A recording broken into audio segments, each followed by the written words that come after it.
कानपुर में कार के टेस्ट उत्कर्ष सिन्हा के समूह थाना अंतर्गत गांधीनगर पीरी रोड निवासी राकेश कुमार पर गंभीर आरोप लगाए गए हैं। उत्कर्ष सिंह का आरोप है कि राकेश कुमार ने मकान बेचने के नाम पर उनसे 35 लाख रुपए के लिए, लेकिन मकान उन्हें ना देकर किसी अन्य व्यक्ति को बिल्डर एग्रीमेंट पर बेच दिया है।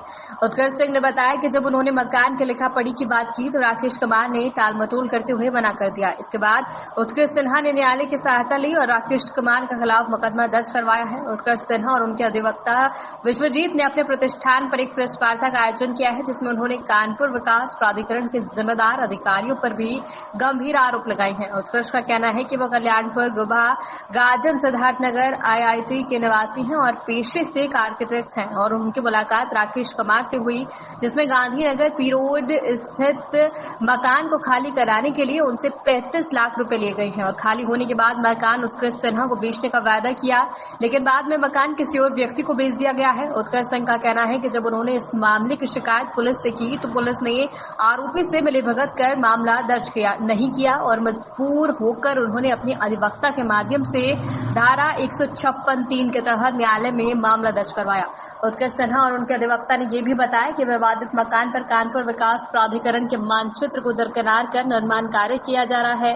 गांधीनगर पी रोड के मुख्य बाजार में स्थित इस भवन के निर्माण सामग्री बेहतरीन फैलाई जा रही है, जिससे सड़क पर अर्थव्यवस्था फैल रही है और इस मामले में कई बार लिखित शिकायतें कानपुर विकास प्राधिकरण को अधिकारियों और सेसामऊ थाने के पुलिस कर्मियों से की गई है, लेकिन किसी भी जिम्मेदार अधिकारी ने इस पर ध्यान नहीं।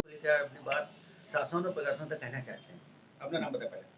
जी, मेरा नाम विश्वजीत पाल एडवोकेट है और उत्कर्ष सिन्हा जी मेरे मुवक्किल है। इनका एक विवाद है 108/9A परिसर संख्या को लेकर। इस परिसर संख्या के बाबत उत्कर्ष सिन्हा जी ने 35 लाख रुपए इस परिसर के मालिक राकेश कुमार को दिए थे। उसका पैसा जो 35 लाख रुपए है वो किराएदारों को दिया गया। किराएदारों को पैसा देने के पश्चात ये प्रॉपर्टी खाली हो गई। ये बात उत्कर्ष जी और राकेश के मध्य फाइनल था कि खाली होने के पश्चात बिल्डर्स एग्रीमेंट वो राहुल के साथ उत्कर्ष जी को भी करेंगे, लेकिन हम लोग को बाद में पता चला कि राहुल शर्मा ने राकेश शर्मा के साथ मिलकर उस प्रॉपर्टी का बिल्डर्स एग्रीमेंट किसी अन्य के साथ कर लिया। हम लोग ने संपर्क करने का खूब प्रयास किया। जब वो संपर्क में नहीं आए तो हम लोग घर आए। घर में उनसे वार्तालाप नहीं हुई।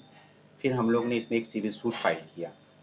सिविल सूट फाइल करने के पश्चात हम लोग ने एक FIR भी दर्ज करवाई। FIR दर्ज होने के पश्चात जब इन्वेस्टिगेशन चल रहा था, मुकदमा कोर्ट में विचाराधीन था, इन लोग ने प्रॉपर्टी में तोड़फोड़ करके उस प्रॉपर्टी का निर्माण शुरू कर दिया। हम लोग ने कानपुर विकास प्राधिकरण को इस संबंध में जानकारी दी तो उन्होंने बताया कि इसमें नक्शा पास है।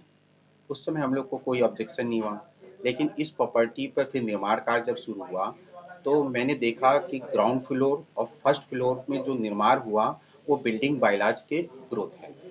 इसमें ना सेटबैक का पालन किया गया, ना इसमें FIR का पालन किया गया। इन्हीं सब कारणों को लेकर हमने कानपुर विकास प्राधिकरण में पत्राचार किया। उत्कर्ष जी ने माननीय मुख्यमंत्री महोदय के पोर्टल्स के माध्यम से उनको जानकारी दी।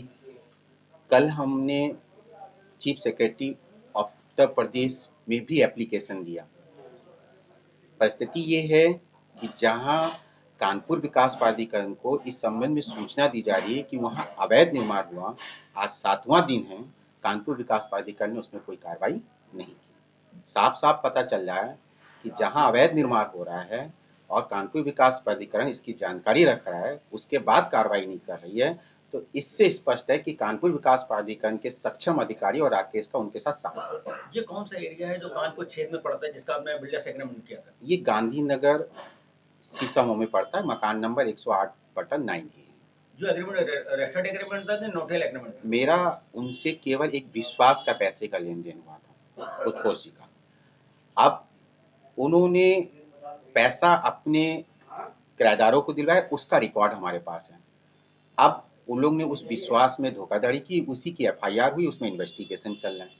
इसमें मेन आरोपी कौन-कौन है जो किन लोगों ने पैसे लिए, क्या कहना है? इसमें राकेश कुमार जी हैं, निर्मल धीरवान, उनका बेटा ईशान, राहुल शर्मा, उसकी पत्नी ऋचा शर्मा, 3-4 अज्ञात लोग। मुझे जानकारी है राहुल शर्मा पर पहले भी भूमि संबंधी मामले चल रहे कानपुर में। उनके खिलाफ 4 मुकदमे और हैं, 2 चार्जशीट लग चुकी है अभी 2 में इन्वेस्टिगेशन है और एक एफआईआर और पेंडिंग है।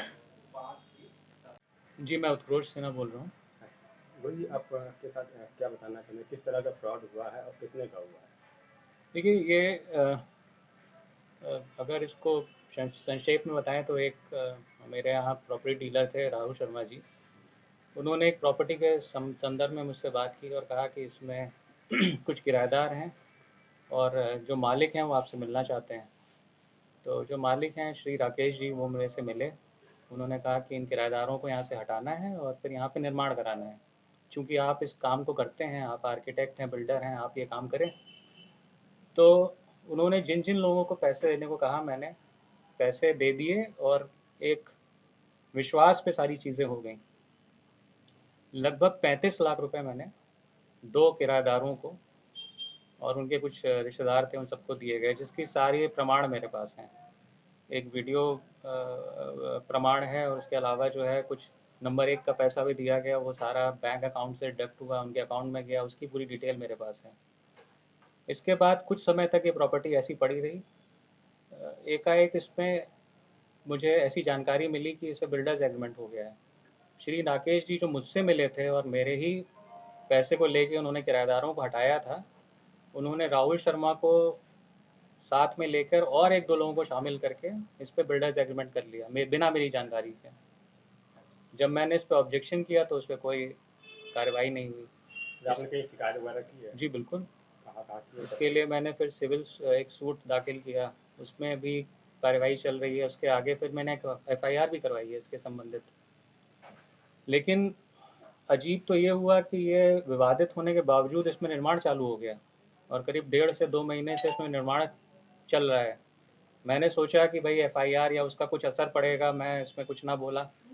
लेकिन जब चीज़ें बढ़ती चली गई तो फिर पिछले हफ्ते, मतलब 7 से 8 दिन पहले, मैंने केडीए में भी इसकी शिकायत की, लेकिन उस पर कोई कार्रवाई नहीं हुई। 7 दिन बीत चुके हैं, ना केडीए वाला कोई आया है, ना कोई नोटिस पहुंची है, ना कोई एक्शन इस पर लिया जा रहा है। तो मेरा अनुरोध है कि इस पे केडीए और जो भी इससे संबंधित लोग हैं इस पे थोड़ा ध्यान दें। और जिस तरह से मेरे साथ एक स्पष्ट रूप से एक जो धोखाधड़ी हुई है, पैसे मेरे से लेके काम दूसरे से कराना, तो इस पे कुछ एक्शन लिया जाए। निर्माण भी अवैध है, चूँकि मैं खुद आर्किटेक्ट हूँ, मैं जानता हूँ। नक्शा कुछ और पास हुआ है, निर्माण कुछ और हो रहा है। निर्माण में जी निर्माण कार्य चल रहा है? बिल्कुल चल रहा है। दूसरी छत पड़ चुकी है, 2 छतें पड़ चुकी हैं, 100% ग्राउंड कवरेज है। सड़क 100 नहीं 110% है, सड़क पे निकला हुआ है छज्जा, मटेरियल सड़क पे पड़ा है। उसकी वजह से और समस्याएं पैदा हो रही हैं। अभी बारिश हुई, मैंने देखा वहाँ पानी पूरा भरा हुआ है। तो हर प्रकार से ये लोग उल्लंघन कर रहे हैं नियमों का। इसमें जो बिल्डिंग मजदूर ने 60% कवरेज हो रही होता है, 40% ओपन हो रही होती है, जी उसके बारे में क्या बिल्कुल कहना है? बिल्कुल। भाई मैं चूँकि खुद इस काम को कराता हूँ तो इसमें 50-60% 70% इतना ही ग्राउंड कवरेज होता है। तो आगे कुछ ना कुछ सेटबैक छोड़ना पड़ता है, जो कि वहाँ नहीं छोड़ा गया है। इनफैक्ट वहाँ पे सड़क के ऊपर छज्जा निकाला गया है, जो एकदम सरासर गलत है। लास्ट में क्वेश्चन है कि केडीए के जिम्मेदार अधिकारियों से क्या कहना चाहते हैं, क्या बताना चाहते हैं? केडीए के जिम्मेदार अधिकारियों से कहना चाहता हूँ कि इस तरह के अवैध निर्माण जिसके लिए आप लोग हर जगह तैयार रहते हैं सील करने के लिए या कुछ एक्शन लेने के लिए या नोटिस देने के लिए, यहाँ कौन सी ऐसी बात है कि 1 हफ्ता बीत चुका है और कोई भी अधिकारी यहाँ पे पहुँच नहीं पा रहा है या उसको जानकारी नहीं मिल पा रही है। जबकि लिखित में मुख्यमंत्री जी के पोर्टल पे हम लोगों ने शिकायत की है केडीए को बताते हुए, और केडीए में स्वयं एप्लीकेशंस नहीं है, उसके बावजूद कोई एक्शन नहीं है। 7 दिन हो चुके हैं। इसी वजह से मुझे आप लोगों को यहाँ पे बुलाना पड़ा। मुख्यमंत्री से क्या अपील करना चाहते हैं? मुख्यमंत्री जी से तो मैं 2 चीज़ों में अपील करना चाहता हूँ। एक तो इस तरह के जो फ्रॉड हो रहे हैं खुलेआम, उनको देखें, और जो हम लोग इसमें परेशान होते हैं उसमें कुछ एक्शन फास्ट हों। और केडीए को सबसे पहले तो वो गाइड करें कि इस तरह के निर्माणों को, अवैध निर्माणों को रोकें।